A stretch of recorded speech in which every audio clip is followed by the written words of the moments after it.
going to start with a joke. How do you make a guitar player turn down his volume? You give him sheet music. I heard that joke a lot as a guitar player growing up because I was one of those guitar players who was taught and learned by ear. And we compensate. We play loud. And the only way that guitar players find those gigs that pay better is if they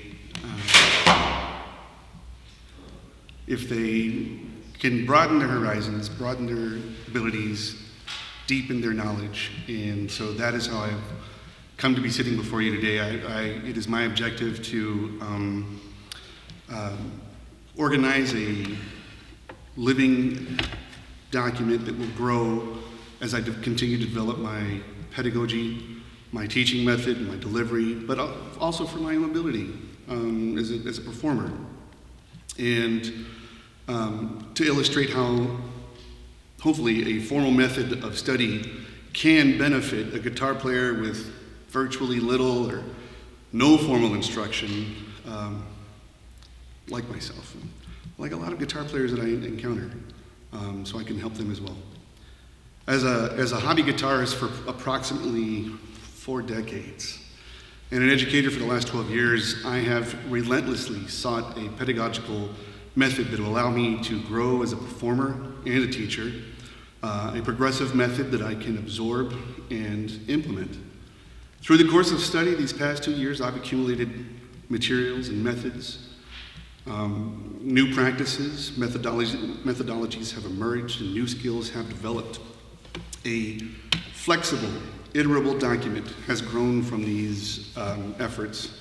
Consistent application of materials and methods has shown that a guitarist like myself with limited foundation in literacy and technique can grow into a much more well-rounded musician capable of evaluating and self-evaluating student needs and performances.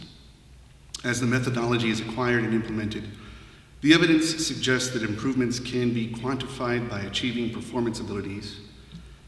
Additionally, tangible evidence will present itself in the success of myself, my students, our concerts, and the curriculum is adapted constantly as I take a more formal approach.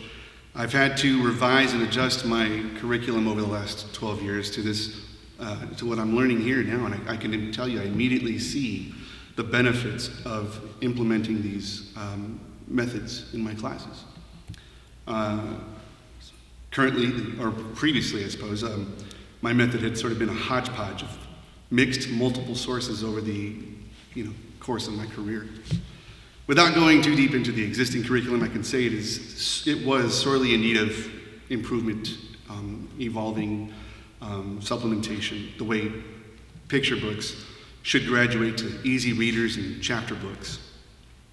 A little background, this journey started for me, as it does for a lot of guitarists, with an abundance of self-motivation and some guidance. I started this catalog unofficially several years into my journey without this overview of the big picture and how I needed it, and how I was supposed to use it. Not like it really would have done a lot of good at the time while I was collecting these methods, because I really couldn't read it very well. I lacked fluency in music literacy as it pertains to the guitar. Any and all prior experience in music literacy and the necessary fluency for me was best utilized for other valved monophonic instruments, but that's another discussion for another day. As far as objectives, both personal and professional, I needed to formalize this catalog. Not really understanding yet, but knowing that I needed to formalize this catalog and to begin an authoritative approach to a pedagogy that, for my sake and for the sake of my students. My limited method of instruction was effective prior to me beginning this journey. Surely I was having some success with students in the classroom, but I was very aware of its shortcomings. And I kind of actually felt a little bad for those crops of students. I was incredibly proud of their progress and incredibly proud of our progress and what we accomplished together, but I knew that I could have been doing more if I'd known more. In this presentation today, I'm going to try to share those skills with you that have helped me go from a jammer. My alter ego is a blues man. I think it might be my primary ego. And I will categorize them into a progressive method from a starting point and then intertwine through. So I kind of have these organized in phases, starting from note reading, beginning stages of music literacy. My note reading experience actually began prior to my studies with Dr. Tarosian. My first foray into literacy began with William Levitt's book, Modern Method for Guitar, because it was assigned to me at the Armed Forces School of Music. I didn't get a lot of guidance then from the instructors, ironically. I was basically on my own to connect the dots. I worked hard for that, and I think by the time I met Dr. Tarosian, I had a firm handle on the first position, which helped, because the next phase after that, when I met Dr. Tarosian and decided, even though I was a brass student and an ed major, I thought a semester of guitar would be beneficial in solidifying those foundations that I wanted so that I could get better paying gigs. I had not yet been comfortable reading beyond first position. Second position seemed like unfamiliar territory, and I was very uncomfortable with it. After that brief period of enlistment, serving in the Marine Corps Band, I took that semester with Dr. Tarosian, and I felt like that was the launching pad I needed. And when I accepted my first job as a guitar teacher in Dallas, I felt better prepared combining what I'd gained from him in 1999 and the next 5 years that I would teach in Dallas. When I met Dr. Tarosian, I expressed my intentions clearly. I needed to expand my reading abilities, and so he introduced me to Frederick Node, his book, Solo Guitar Playing. Frederick Node's book reinforced what I'd gained from Levitt, but with some different approaches and different applications. Technique had to be relearned and adapted. For instance, guitar picks were no longer necessary. It was in these first several chapters that I began to develop the necessary right and left hand techniques, specifically rest stroke and free stroke, using my thumb, giving them names. They have names now. Thankfully, having been familiar with first position, made acquiring these lessons a little faster, a little advanced.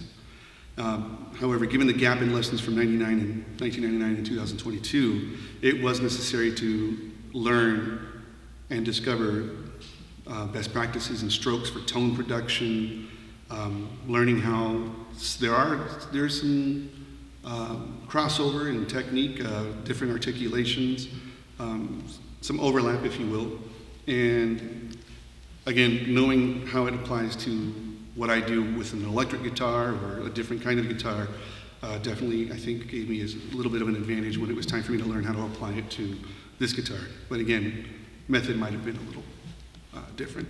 For example, Ponticello, we do that as guitar players on our electric guitar. We just play towards the bridge.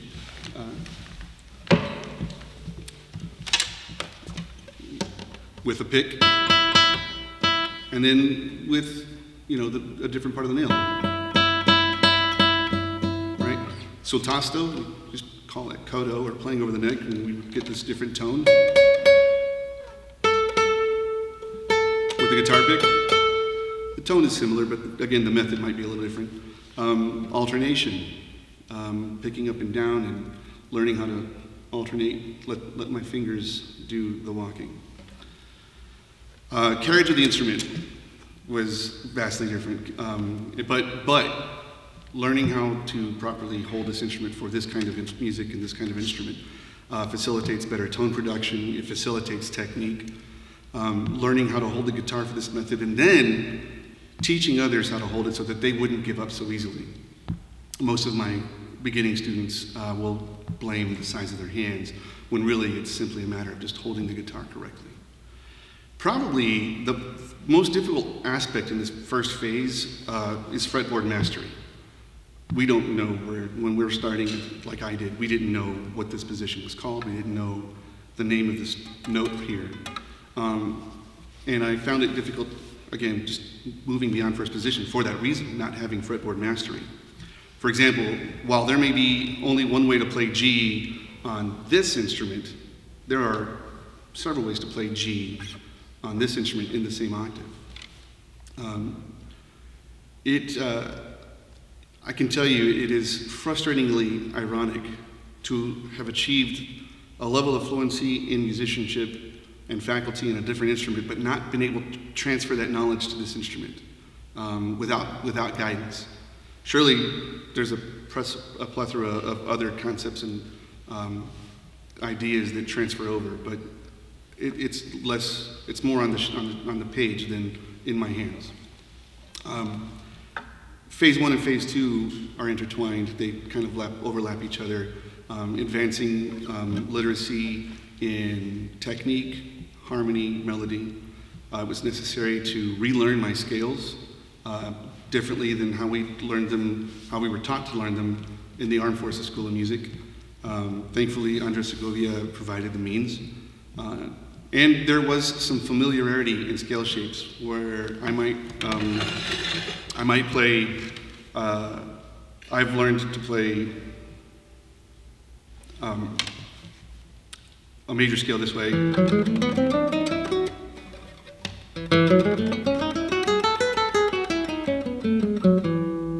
And when I play the full scale of E major all the way through the range of the instrument to the highest octave and then back down, that shape was already in my muscle memory, so it helps knowing those scales that I learned the way that I learned them in the Armed Forces School of Music and adapting them, learning Segovia's way, which I have gained a valuable appreciation for because it opens up the entire fretboard to me.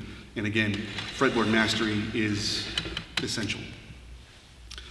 Arpeggios were easily part of the first reading lessons in Node's book. He makes it so that you're learning arpeggios and at the same time learning music literacy. You're learning notes on the staff and where to put them on the guitar. But these weren't the arpeggios I was thinking of when we began.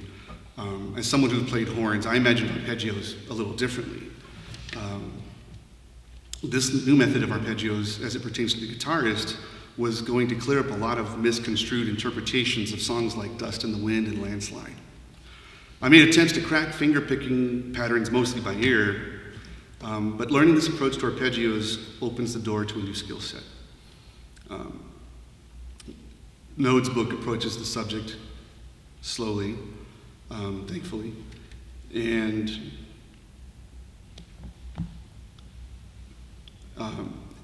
it's sort of a gateway from Node into what should be essential for all guitar players, which is Mauro Giuliani's 120 Studies for the Right Hand Development.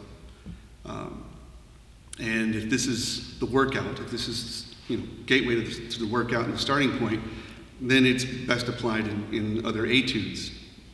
Carcassi's 25 melodic and progressive etudes, Fernando's Sword, Segovia edition. Pick your favorite. Other essential composers with similar studies include Sohr, Cost, Aguado, Carulli, Villalobos, and Brouwer.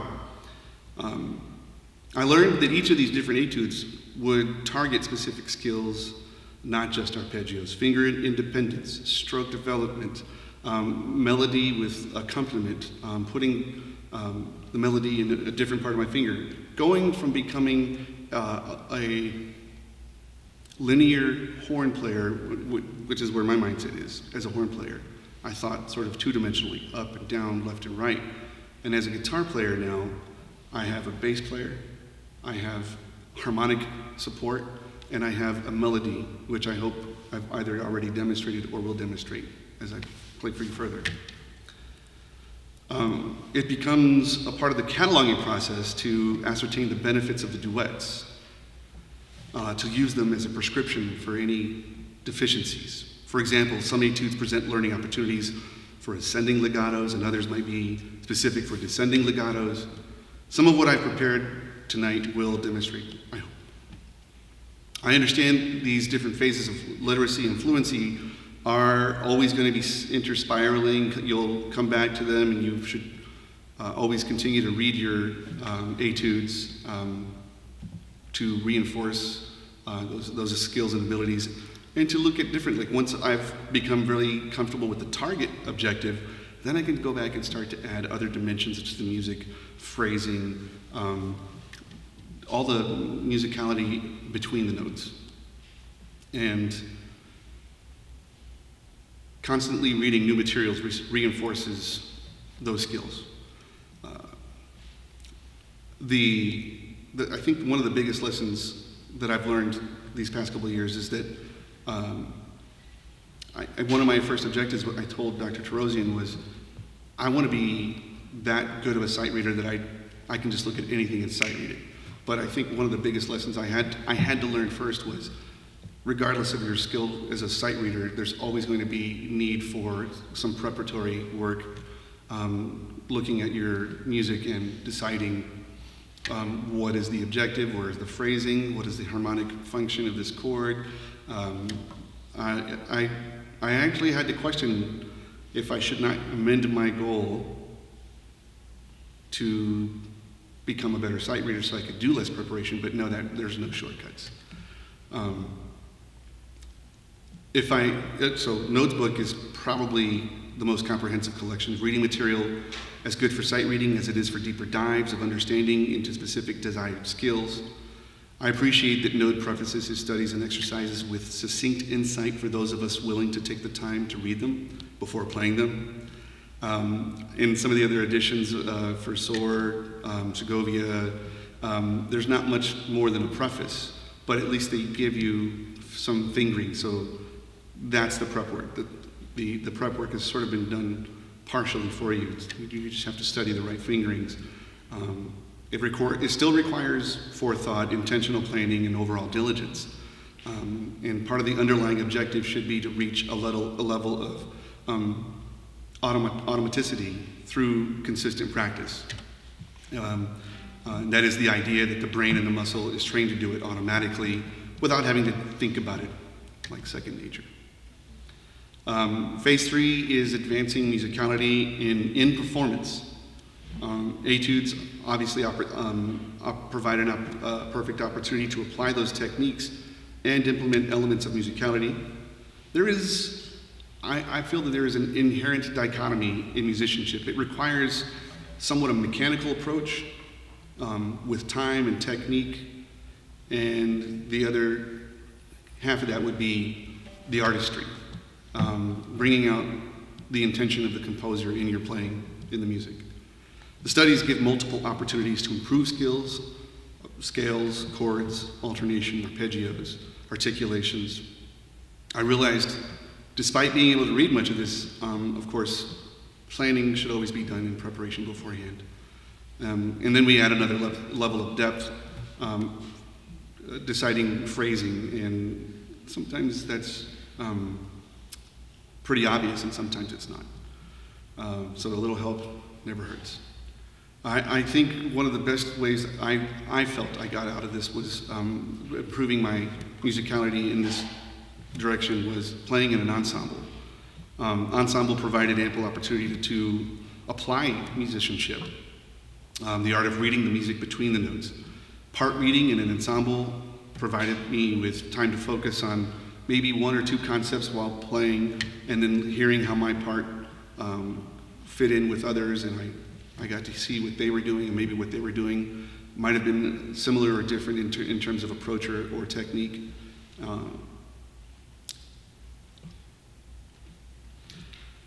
Going further into Node's book, further chapters beyond the initial technique and most examples of music, reinforced lessons and introduced new concepts. His book made use of several of the other composers I previously mentioned. This introduction to the other composers was enough to encourage me to seek out those methods in etudes and publication, similar to how I wanted to hear who influenced my favorite guitarists. it is necessary to go back and find who they were listening to, who they were inspired by, to find recordings, exemplary examples of performers playing the masters, which leads me to phase 4. Advanced concepts, playing historically accurate interpretation of music, practicing the art of rehearsal, the art of performance. At this stage, reading and consuming as much material in private study, as well as ensemble study and performance, provides the experience of obtaining authentic technique and styles. I believe the foundation for this is best exercised in ensembles and private study.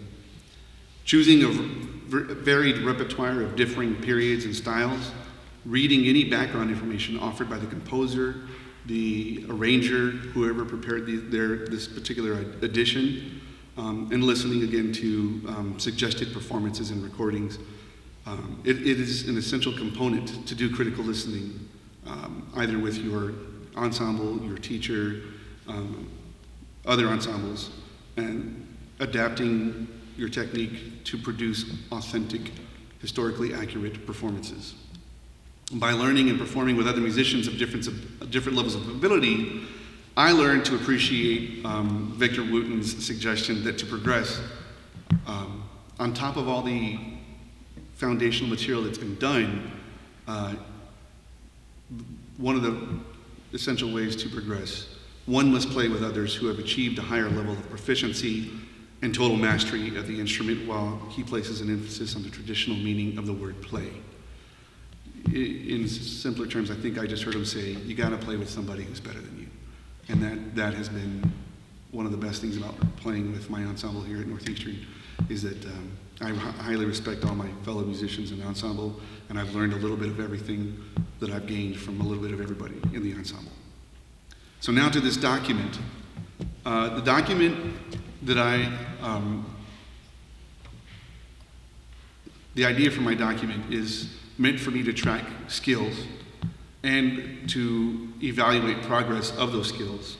I have created a document, a spreadsheet, that I've based on areas of focus. I can use this as a means to track my own progress, to reflect on those things that I have done well. I can put to the side, and I can focus on the things that I need to do better. And in that sense, I can reference those exercises and etudes from this living document to prescribe exercises and etudes to address any of my deficiencies. If I'm working with a student and I notice that they're struggling in a particular area, I can quickly reference this document. Eventually, I'm sure I'll probably have it all up here, but I think it's good for me to keep place of this, so that the idea might be someday to grow this document so that I can share it with my students, to share it with other teachers, to use it as a reference. I've created tabs along the bottom of there to track those specific things, including note reading, scales, strokes, arpeggios, the different types of articulations. Ornamentations are important. And again, in each of these categories, I am listing the study, the edition, the publication year. Have I mastered it? Is it a work in progress? Is it ready for performance? That should be a goal. And a place for my favorite etudes. And there, of course, there will be some duplication between different tabs because they serve different purposes. And lastly, transcriptions in progress. I may be fortunate enough to discover manuscript, and I would track these so that I can convert these from their original handwritten manuscripts to something that I could probably share with the world someday. And then, of course, ensemble pieces. I've also left space for notes to document observations of style, necessary critiques. Within the document of each tab, I'm noting composer, year of publication, level of difficulty, a target tempo, key or mode, all relevant information. And currently it is a preliminary document. and I am certain that it will adjust according to my growth and as a teacher and a player. I am certain that this will be of great benefit to me as a teacher, knowing what specific exercise or etude will be of most value. I know to take multiple factors into consideration as I decide how to categorize this music. I look to my own studies, the notes that I've accumulated, the documents I've collected from classes. I have saved documents for guidance to cross-reference with notes so that I can be sure that categorization is accurate and relevant.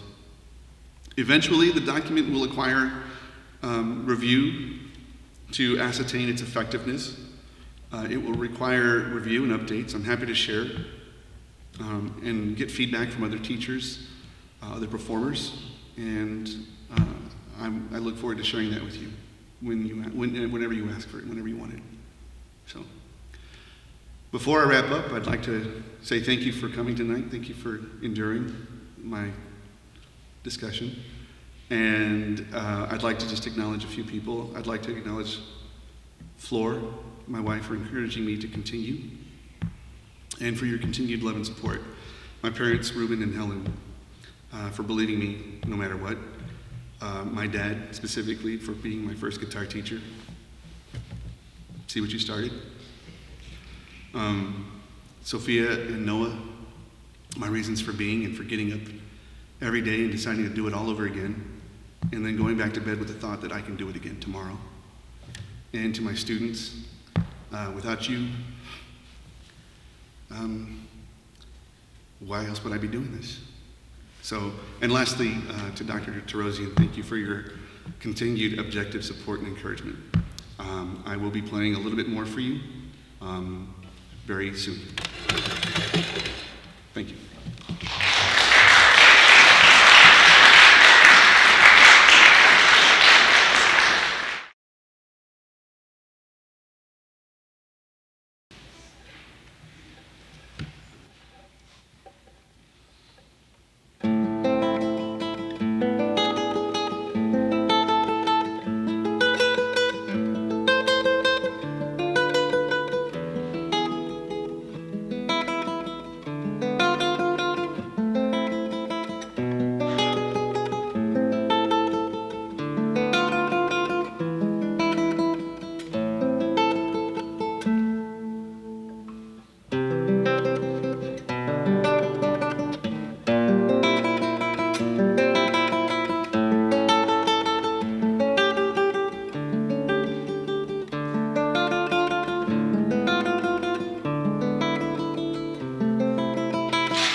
Thank you so very much. Thank you.